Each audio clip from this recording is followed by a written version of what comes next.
Hi మామ. ఈరోజు big boss review గురించి చూద్దాం. ఈరోజు ఫస్ట్ ఏం జరిగిందంటే, నాగార్జున గారు వెళ్ళిపోగానే సుమన్ శెట్టి గారి స్నోరింగ్ గురించి డిస్కషన్ జరిగింది. ఇమాన్యుయల్ గారు తనుజ గారి దగ్గరికి వెళ్ళేసి అడిగారు, "ఆ, నేను ఇక్కడ పడుకోవచ్చా" అనేది. ఎందుకంటే సుమన్ శెట్టి అన్న స్నోరింగ్ ఇస్తున్నారు, నా వల్ల అవ్వట్లేదు అంటే దానికి ఫ్లోరా గారు వచ్చి పడుకుంటారు అనేసి ఆమె అనింది. దీని గురించి కొంచెం డిస్కషన్ జరిగింది. అప్పుడు తనుజ గారు సుమన్ శెట్టి అన్న కంటే కూడా సంజన గారు బాగా ఎక్కువ కొరకిస్తారనేసి చెప్పింది. ఈ తర్వాత పవన్ వెళ్ళేసి ఫ్లోరా గారి దగ్గరికి వెళ్ళేసి, జైల్లో ఉన్నారు కదా, మీకు ఏం కావాలన్నా ఎప్పుడు కావాలన్నా వేసి నన్ను అడగండి, నేను వచ్చి చేస్తాను, అలాగే అందరూ కూడా వచ్చి చేస్తారేమో అడగండి అని చెప్పారు. ఇలా పవన్ ఒక్కడే కాదు, హౌస్లో చాలామంది వెళ్ళేసి ఆమెను కలవడం జరిగింది. ఎందుకంటే ఇది బిగ్ బాస్ హౌస్లో ఇది ఒక అందరినీ ఆడియన్స్ దగ్గర నుంచి మంచి మార్కులు కొట్టడానికి ఇది ఒక థియరీ అనమాట. అందరూ కొంతమంది మంచిగా వెళ్ళే వాళ్ళు ఉంటారు, కొంతమంది ఎదిగి ప్రియా వెళ్ళారు. అర్ధరాత్రి అయినా సరే పిలవండి, మీ హెల్ప్ కావాలి నేను చేస్తాననేసి ప్రియా చెప్పడం. అలాగే సంజన గారు ఇంకా అలా అందరూ వెళ్ళారు. అందరూ వెళ్ళేసి ఒక కార్డ్ అయితే ప్లే చేశారు అక్కడ అని చెప్పుకోవచ్చు. అది మేబీ వాళ్ళు జెన్యూన్ అయ్యి ఉండొచ్చు, లేదా గేమ్ ప్లాన్ కూడా అయ్యి ఉండొచ్చు. అండ్ సంజన గారు అయితే ఆమెకు ఒక ఆమ్లెట్ మరి ఏదో ఇచ్చారు దొంగతనంగా, అది మనీలు ఆమె అతిథిస్తున్నారు. ఒకసారి అడ్డు పెట్టేసేసి అదేదో చేస్తారు. కళ్యాణ్ అడిగితే హీట్ ఎక్కువ, ఎండ ఎక్కువ వస్తుంది కదా, అందుకని అది పెట్టాను అనేసి చెప్పేది ఆమె. అదనమాట అక్కడ. ఆ తర్వాత తనుజ గారు వెళ్ళేసి రీతి గారికి అడ్వైజ్ ఇచ్చారు, ఫేవరెటిజం అలా ఏం చూపించకుండా ఆడు, వచ్చిన పర్పస్ మర్చిపోతున్నావు, దీని ద్వారా నువ్వు ఇదేం చేస్తున్నావు, ఎందుకు వచ్చావు, ఏం చేస్తున్నావు అనేసి అడగడం జరుగుతుంది. ఆ తర్వాత కామర్స్ రూమ్లో ఒకసారిగా అటెండెన్స్ అయిపోయిన దానికి వాళ్ళు వర్క్ చేసి ఇలాగా స్ట్రెయిన్ అయిపోయి పడుకొని ఉంటారు. దాని గురించి కొంచెం కామెడీగా మాట్లాడుకుంటారు. ఎలారా బాబు, మనం ఎంత చేసాము, మనం కొంచెం కంట్రోల్ చేసాం కదా, మరి రేపటి నుంచి వీళ్ళు ఎలా ఉంటారో ఏమో చూడాలి. ఫస్ట్ డే ఇక్కడ టెనెంట్స్గా ఉండడం అనేది కొంచెం కష్టంగా ఉందనేసి, రిజా కష్టంగా ఉందనేసి ప్రియా కొంచెం కామెడీగా అనింది. 15th డే స్టార్ట్ అవ్వగానే పవన్ వచ్చేసి కళ్యాణ్ అక్కడ తనుజ రీతు కళ్యాణ్ కూర్చొని మాట్లాడుకుంటూ ఉంటే, పవన్ వచ్చేసి నీ వర్క్ చేసేసి నువ్వు ఎంతసేపైనా మాట్లాడుకో, ఇలా చేయకుండా ఇలా కూర్చుంటే మిగతా వాళ్ళందరూ చేసే వాళ్ళందరూ ఇబ్బంది పడతారు కదా అనేసి చెప్తే, అది అదే దానికి సరే అని చెప్పి నేను వెళ్తాడు. అప్పుడు పవన్ కొంచెం గట్టిగా మాట్లాడిన దానికి రీతు కొంచెం అప్సెట్ అయితే ఉంటుంది. కానీ అక్కడ సిచ్యువేషన్లో రీతు దగ్గర కూర్చోవడం అనేది అదైతే కొంచెం కరెక్ట్గా అనిపించలేదు, ఎందుకో అది అంత ఇది కాదనిపించింది. తర్వాత సంజన గారు ఇందాక చెప్పాను కదా, ఫుడ్ ఇస్తారు, అప్పుడే ఫుడ్ ఇస్తారు. తర్వాత కొద్దిసేపటికి మనతో చూపించలేదు జైల్లో. సంజన గారు ఫ్లోరా గారిని అందరూ పోయి కలిసి మాట్లాడడం, అందరూ కొంచెం కన్సర్న్ చూపిస్తారు, అది ఎందుకో ఎపిసోడ్లో చూపించలేదు. తర్వాత ఫ్లోరా గారిని రిలీజ్ చేయమని పవన్కి ఆదేశాలు వస్తాయి బిగ్ బాస్ దగ్గర నుంచి. తర్వాత కొద్దిసేపు తర్వాత ఇమాన్యుయల్, సంజన గారు వాళ్ళు కొంతమంది మాట్లాడుకుంటున్నప్పుడు అదే డమాన్ ఎప్పుడైతే మాయమవుతారో అప్పుడు రీతి కూడా మాయమైపోద్దని చెప్పారు. అది కొంచెం ఉంది. తర్వాత టెనెంట్స్ని ఓనర్స్ని నామినేట్ చేయాలని, బట్ ఒక టెనెంట్ వాళ్ళు ఉండేలాగా చూసుకోవాలి ఖచ్చితంగా అనేసి చెప్పారు. అప్పుడు వీళ్ళందరూ వెళ్ళేసి యాక్టివిటీ రూమ్లోకి వెళ్ళారు. టెనెంట్స్ అందరూ, ఓనర్స్ అందరూ లివింగ్ ఏరియాలో వచ్చి కూర్చొని వింటూ ఉన్నారు, వీళ్ళు చెప్పేది చూస్తున్నారు. హరీష్ గారు ఫస్ట్ సంజన గారిని రేజ్ చేశారు నామినేషన్ అనేసి డిస్కషన్లో భాగంగా. అవార్డ్ దేని గురించి అంటే, ఫస్ట్ జరిగిన గుడ్డు గురించి అయితే ఏమి, తర్వాత ఆమె కెప్టెన్ అయిన తర్వాత అది ఒక ఫ్లోరా గారిని ఒక అసిస్టెంట్ లాగా చేయాలి అని చెప్పడం, అలాగా ఏదైతే గాజులు తడుకోవడం, ఇలాంటి ఎన్ని కంటెంట్స్ అన్నీ చెప్పి మాస్క్ మ్యాన్ హరీష్ గారు సూపర్గా చెప్పారు, అసలు మామూలుగా చెప్పలేదు నా అభిప్రాయం. ఆ తర్వాత ప్రియా గారు కూడా సంజన గారిని రేస్ చేశారు. ఆమె కొంచెం అహం ఉందనేసి, సేమ్ అలాగే ఆయన చెప్పిన పాయింటే ఏదైతే ఉందో ఫ్లోరా గారిని చేయడం, అండ్ మోరోవర్ సుమన్ అన్న గురించి గాజులు తడుకున్నారా ఇలా మాట్లాడటం, అవన్నీ కూడా కరెక్ట్ కాదనిపించి ఇలాగా చేశారు. ఆ తర్వాత శ్రీజ కూడా వాళ్ళనే పాయింట్స్ చెప్తూ సంజన గారే ఉమెన్ని డిగ్రేడ్ చేస్తున్నారు అనేసి అలా చెప్పారు. కళ్యాణ్కి అయితే నా దగ్గర ఆమె మీద పాయింట్స్ ఏమి లేవని చెప్పాడు కళ్యాణ్ ఇక్కడ.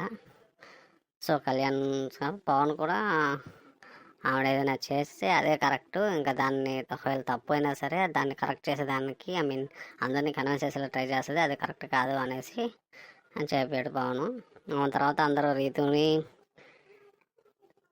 రేస్ చేస్తుంది శ్రీజ. రీతు అదే ప్రతిభత సినిమా ఏదైతే అనిందో అది రాము గేమ్, అది మంచి మాట కాదు. అది ఎలాగైతే రెడ్ ఫ్లవర్ ఎలాగైతే కరెక్ట్ కాదు, ఇది కూడా అలాగే కరెక్ట్ కాదు. అండ్ రాము గేమ్ ఆడేటప్పుడు కనీసం రాము వదిలేస్తే కనీసం కొంచెమైనా ఉంచుకోకుండా తీసేసింది. సేమ్ దీనికి పవన్ ఏం చెప్తాడంటే, చేయొచ్చు కానీ నీతికి నువ్వు ఒక స్టాండ్ తీసుకోవాలి, ఒకరు ఏమైనా అరిస్తే నువ్వు స్టాండ్ వదిలేసి నీ గేమ్ వదిలేయడం కరెక్ట్ కాదనేసి పవన్ చెప్పాడు. ఇలా జరిగింది. ఆ తర్వాత మాస్క్ మ్యాన్ భరణి గురించి రేస్ చేస్తారు. భరణి గురించి రేస్ చేసేసి ఆయన కొంచెం స్మార్ట్ ప్లే ఆడుతున్నారు అనేసి చెప్తారు. ఇలాగ ఏదైతే చెప్తారో అది పోతూ మర్యాద మనిషి కూడా టాప్ 3లో పెట్టేస్తారు కదా, అది మనకు ఒక హింట్. ఆయన గేమ్ ఆడుతున్నారు, ఆయన ఒక వేలో ఆడుతున్నారు ఆయన గేము. సెకండ్ పర్సన్ ఆయనలో ఉన్న సెకండ్ పర్సన్ బయటికి రాని కూడా ఆడుతున్నారు, జాగ్రత్తగా ఆడుతున్నారు అని అంటే కళ్యాణ్ ఇక్కడ ఒక మంచి మాట చెప్తాడు. మేబీ ఆయన గేమ్ ఆయన పర్సనల్ ఇదేనేమో, ఆయన ఎప్పుడూ నవ్వుతూనే ఉన్నాడు 2 వీక్స్ నుంచి, ఎలా ఉన్నా కానీ సరే ఆయన రావట్లేదు, ఆయన నేచర్ అదేమో అనేసి చెప్తాడు. అది కొంచెం మంచిగా అనిపించింది. అంటే ఏదైనా ఒక పాయింట్ అనేది బయట పెట్టాడు పవన్ అక్కడ. ఆ తర్వాత పారణి గారికి కొంచెం డౌన్ అవుతుంది. ఆమె ఫ్లోరా గారి గురించి మాట్లాడుకున్నప్పుడు ఫ్లోరా గారు ఆమె బోరింగ్ అనేసి ఆమె ఒప్పుకుంది. ఎందుకంటే ఆమె అందరూ ఏమైనా చెప్తున్నా కానీ సరే ఆమె రెసిస్ట్ చేసుకోకుండా ఓకే నేను బోరింగే అనేసి ఆమె అక్కడ అందరూ నిలబడిపోవడం, ఆమె జైలుకి వెళ్తుంది సిద్ధపడిపోవడం, ఇది అందరు చూస్తే ఆమె కొంచెం అన్ఫిట్ అనేసి అందరూ ఏకగ్రీవంగా పాయింట్స్ చేశారు. ఆ తర్వాత హరీష్ గారు ప్రియా గారిని రేస్ చేస్తారు టెనెంట్స్ నుంచి హౌస్ రెంట్గా. ఎందుకు అంటే ఫుడ్ మానిటరింగ్లోకి కుక్ మానిటరింగ్ అనేది తేడా తెలుసుకోవాలి. ఫుడ్ మానిటరింగ్లో నేను ఏదైతే లేదో అనేది చేస్తారు. ఆ తర్వాత ఆమె హరీష్ గారిని నామినేట్ చేస్తారు. హరీష్ గారిని మీరు ఏదైతే ఉన్నారో మీరు ఫుడ్ తినకుండా నేనేం చేయకుండా అది ఇది ఉంటానంటే అవ్వదు, అది ఇది అయిన తర్వాత ఉంటుంది. ఆ తర్వాత పవన్కి హరీష్ గారికి మంచి డిస్కషన్ నడుస్తుంది. ఏదైతే ఇది లత్కోర్ అనేసి అక్కడ వర్డ్ వచ్చేసి బయటకు వస్తుంది. కానీ లత్కోర్ అనేది పెద్ద భూతం కాదు, అదేమి అంటే అదేంటంటే మనం నెట్లో కూడా చూసుకుంటే ఒక యూజ్లెస్ అనేసి లేదా సెన్స్లెస్ అనేసి అలా ఉంటుంది. నిజానికి పవన్ అయితే అలాగే ఉన్నాడు అనిపించింది నాకైతే. ఎందుకంటే గేమ్ ఏమీ ఆడకుండా ఏదో వచ్చేసి మీద ఎవరితోనో మాట్లాడుకుంటూ కూల్గా కూర్చుంటూ ఏం చేసుకుంటూ ఉంటాడు, దానికి ఇస్తారు. మొత్తానికి హరీష్ గారిని నామినేట్ చేస్తారు టెనెంట్స్ అందరు కలిసేసి. ఆ తర్వాత బయటకు వచ్చిన తర్వాత వీళ్ళకి ఇస్తాడనమాట హౌస్ ఓనర్స్కి చెప్పేసి, ఓనర్స్ ఏంటంటే వాళ్ళ జట్లాంటిలో మీరు స్వాప్ చేయొచ్చు కానీ 3 హౌస్ మేట్స్ ఉండాలి, 3 టెనెంట్స్ ఉండాలి అనే మినిమం ముగ్గురు ఉండాలి అన్నట్లుగా ఇస్తే సరే అనేసి స్టార్ట్ చేస్తారు. వాళ్ళు ఏంటంటే ఈ ఫ్లోరా గారు ఐ థింక్ సంజన గారిని తీసేసేసి రాము గారిని సంజన గారిని ఏమో తీసేసేస్తారు, కరెక్ట్గా లేదు చూసేసి వీళ్ళిద్దరు ప్లేస్లో ప్రియా గారిని అండ్ కళ్యాణ్ గారిని పెడతారు. కళ్యాణ్ గారిని పెట్టినప్పుడు అయితే కళ్యాణ్ అయితే అక్కడ మామూలుగా అయితే చాలా డిస్కషన్ నడిచింది, అదంతా ఎపిసోడ్లో లేదు. అది మేబీ అది తీసేయడం కొంచెం కళ్యాణ్కే సపోర్ట్ అనుకోవచ్చు. ఎందుకంటే అంత రావణ రేస్ చేయకూడదు పాయింట్స్ అనేది, అంత డిస్కషన్ చేయకూడదు. నామినేషన్లో నువ్వు ల్యాక్ చేసుకుంటూ వచ్చాడు అనమాట తను. ఏదైతే వీళ్ళు చెప్తున్నారో నువ్వు అందరితో కలవట్లేదు, రిజర్వ్డ్గా ఉంటున్నావు అంటే నేను ఎవరితో కలవట్లేదు, ఎవరితో రిజర్వ్డ్గా ఉంటున్నాను అనేది అడిగితే అందరు డిస్కషన్ అది నాది అక్కడిది కాదని ఏమైనా చెప్తుంటే దాన్ని ఇంకా ల్యాక్ చేశారు, అదంతా ఎపిసోడ్లో డిలీట్ చేశారు. అండ్ మోరోవర్ ప్రియా గురించి అండ్ శ్రీజ గురించి వచ్చినప్పుడు శ్రీజ గురించి ఎక్కువ మాట్లాడుతుంది, దాన్నే నెగిటివ్గా చూపించారు. ఈమె అవసరం లేని దగ్గర కూడా అవసరం కల్పించుకొని మాట్లాడటం, గట్టిగా మాట్లాడినప్పుడు శ్రీజ కొంచెం బాగా ఎమోషనల్ అవుతుంటుంది, అప్పుడే స్టార్ట్ అవుతుంటుంది కానీ ఏమీ అవ్వదు. ఆ తర్వాత ప్రియాని కూడా సేమ్ అనేది ఫుడ్ దగ్గర మానిటర్ చేస్తూ అలాగ ఉంటారు. అప్పటికి ఇంక నామినేషన్స్ అవుతాయి. ఈ నామినేషన్స్ అయిన తర్వాత పవన్ ఒక కెప్టెన్ కాబట్టి నీకు ఒక పవర్ ఇస్తాడు పవన్కి డైమండ్ పవన్కి. అతను ఎవరినైనా ఒకరిని సేవ్ చేయొచ్చు బిగ్ బాస్ చెప్తే పవన్ ఇమీడియట్గా శ్రేజ అని చెప్పేస్తాడు. అప్పుడు శ్రేజ ఎమోషనల్ అవుతుంది. అప్పుడు రీతు చౌదరికి ఒక ఫేస్ కట్టేస్తాడు. దాంట్లో ఏంటంటే రీతు చౌదరి కొంచెం అప్సెట్ అవుతుంది. రీతు చౌదరి దానికి ముందు చెప్పుంటుంది, మీరు ఏదైతే నన్ను నామినేట్ చేయడానికి హౌస్ మేట్స్ అందరూ అనుకుంటున్నారు ఓనర్స్, నేను హ్యాపీగా తీసుకుంటాను, నేను చేసిన తప్పుకి నేను తర్వాత బయటకు వస్తూ ఉంటుంది. కానీ అక్కడ తర్వాత తెలుస్తుంది అనమాట దాని నిజస్వరూపం. ఇదంతా అయిపోయిన తర్వాత లైవ్కి వెళ్తే అప్పుడు శ్రీజ బాగా ఏడుస్తుంది. ఏదైతే అందరూ నేను గట్టిగా మాట్లాడుతున్నానో దానికి అందరూ అంటున్నారు నాది దాన్నే తప్పు అంటున్నారు అనేసి బాగా ఎమోషనల్ అవుద్ది. ఎందుకు అదైతే మటుకు తప్పు అనిపించలేదు, ఎందుకంటే ఆమె ఒక 2 days నుంచి ఒక 1 day నుంచి అందరూ అదే మాట్లాడుతున్నారు, అనవసరంగా మాట్లాడుతుంది అది ఇది అనేసి. ఆమె నేచర్ అది. అండ్ మరోవారు అలాగే నాగార్జున గారు కూడా తుత్తు అనగమ అది ఇది అనడం కొంచెం అప్సెట్ అవ్వడం, అట్ ద సేమ్ టైం హౌస్లో ఒక్కసారి ఓనర్స్ నుంచి టెనెంట్స్గా రావడం, పనులన్నీ చేయడం, బర్త్డేను ఇదంతా కలిసి ఒక్కసారి ఏడుపు వచ్చేసింది. అదైతే జెన్యున్ అనే అనిపిస్తుంది.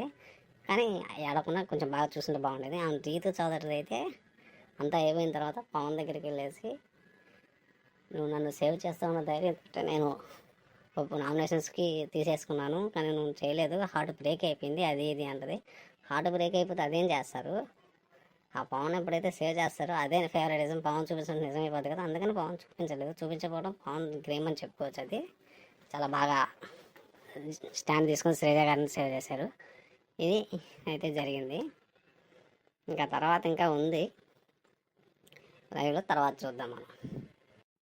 ఓకే ఫ్రెండ్స్, ఈరోజు ఎపిసోడ్ అయితే ఇదే జరిగింది.